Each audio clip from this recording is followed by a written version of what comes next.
Hello, everyone. Little special here. We got some family in town. We're going to be cooking a little bit of a whiskey cake today. But whenever there's family in town, first of all, you need a stiff drink. But we're going to make it classy. Got a little bit of a cinnamon whiskey here. One part of that,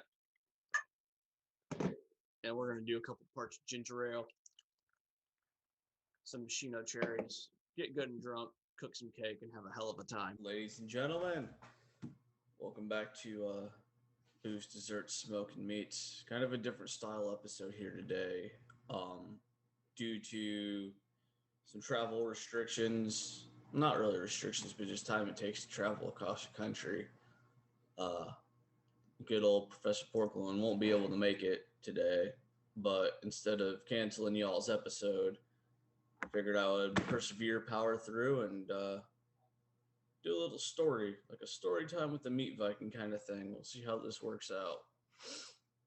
So, this story takes place yesterday and prepared for, and we can go through it that way. Nothing serious, just how things went. So, anyways, I got family came up. I'm going to tell you where they came up from, but we'll say they came up from the South Pole.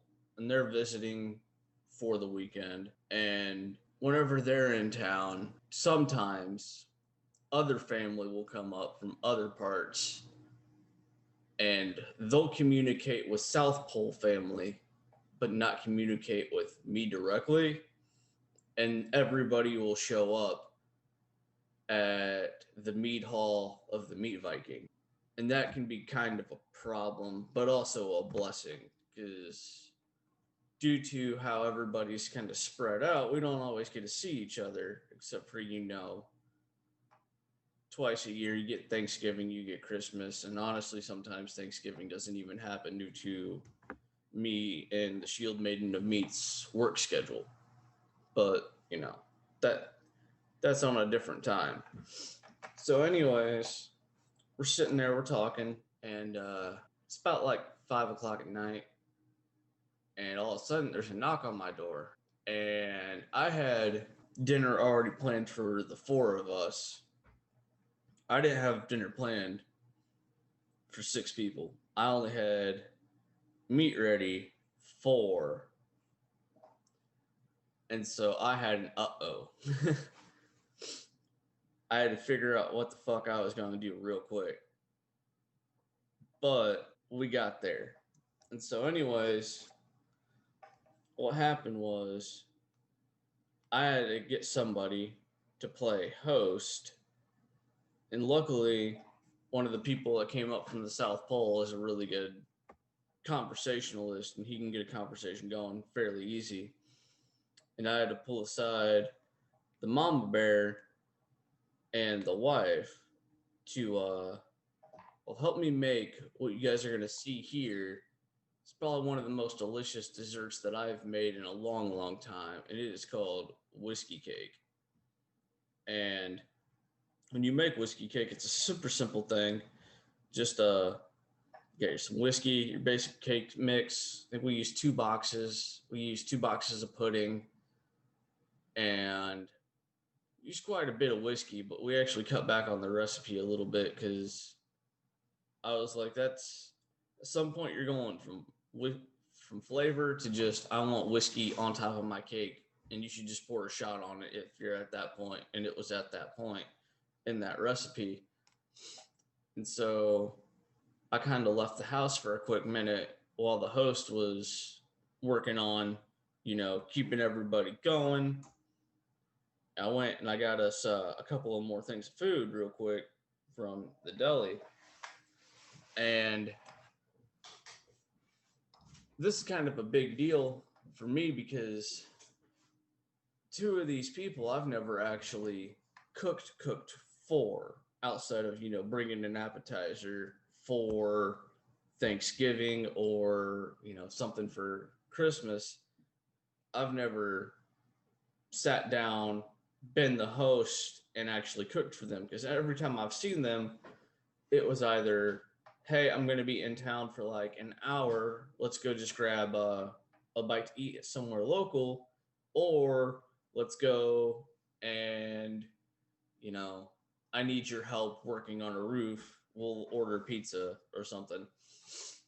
And so this was kind of a big deal to me because both of these people have worked in the food industry before. One, him and his brother used to own a restaurant that sadly they got bought out when they decided they were going to retire, and so that restaurant's not no more. And the other used to own this place called the Popcorn Gallery, I believe. I mean, we're going back to when I was a wee young lad, and so the name on that place may have escaped me, but I was fairly certain it was called the Popcorn Gallery. And the restaurant that he used to own was called Balliot's Coffee Shop. He owned it with his brother. So, anyways, this was a big deal for me. Like, I'm not saying I'm sweating bullets, but definitely, you know, there's some pressure on. Like, I'm deadlifting plates of food, and you know, calling on the ancestors over here to basically not insult these people with my cooking, even though I know I'm a good cook. But you know what I mean? Like, that pressure's there. And so, host is going on. I come back, and I was like, all right, I've been going a little bit. Let's get everybody some drinks. You know, I can bartend for sure. I've done that. We can do this. And so we ended up making with the whiskey that we used for the cake, it was a cinnamon based whiskey, just Jim Beam fire. And I had ginger ale and I had some machino cherries and some lemon juice. And I made what's called ginger balls. Some 5-to-1 ratio of basically ginger ale and oh my gosh,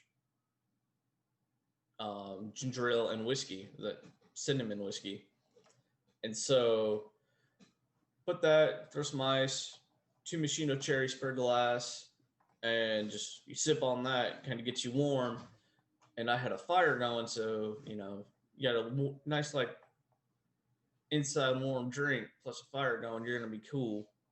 It's just gonna work out just fine. So it was at this time that I was channeling my inner Gordon Ramsay, and I was like, how am I gonna cook this? And I had two New York strip steaks. No, sorry, four New York strip steaks, and then I had picked up four pork medallions that were wrapped in bacon. So I ended up deciding that I wanted to do a lemon and garlic, like kind of a rub on them New York strip steaks, and then on them pork medallions, I was gonna do a garlic and thyme, and kind of rubbed all that on there real quick, and then we had some sides that we had picked up. We had some potato salad and stuff like that, so I wasn't worried about having to prepare that, thankfully. But let me tell you what, them New York strip steaks, I just threw some butter in a pan and I just pan fried them. And I did the exact same with them pork medallions. And then I let them rest. You know, like I said, sometimes your ancestors will tell you when your food is done. And as soon as I cut into them, the steaks were nice, medium rare to a rare, and then pork medallions were done. No pink in that at all. So you could, and essentially, what I did is I just made little finger food plates because when you live with just you and the shield made in the meat, and you're not used to hosting people, you ain't got enough silverware for six people on a whim. You know, that's why you buy plastic shit. And thank all of the gods that everybody ended up loving the out of this meal. And after we had finished our meal, it was time to frost that whiskey cake that we'll post that image up here. And what we did with this is we just added some walnuts on top of this frosting, and it almost, you can tell it's a cake because you know it's got that nice thick, that fluffiness. It's got that moist cake feel. That's a fucking series of words. but it almost reminded me of like a walnut bread with a whiskey icing. And I'll tell you what, I'll have that recipe on the screen. You ever got a plan for family and you know they like meat? Just let the Meat Viking take care of you, okay? I was sweating bullets, I ain't even gonna lie. But being calm under pressure, cooking, and just making sure everybody can have a good time, I think was near successful last night. And it's probably one of the best meals that I've cooked in a while. And it kind of gave me that win when I got that seal of approval that whatever I cooked was good from the family. So, like I said, I don't even really have a safe word for this episode because it's more of a we got to appease the internet dark gods to make sure, you know, like things like the channel don't disappear because you're not loading up with the algorithm and shit. But I hope this tale brought you all some joy, even though it is a bit rambly. And next week, Professor Porkland will be back, and we're gonna we gotta you can call it a mystery to solve. Maybe a couple of cases that need closed. We'll see those of you who can get the hint on that one. Love you all. Thank you for everything you do for us. And I can't appreciate to have a better audience. You guys are the best.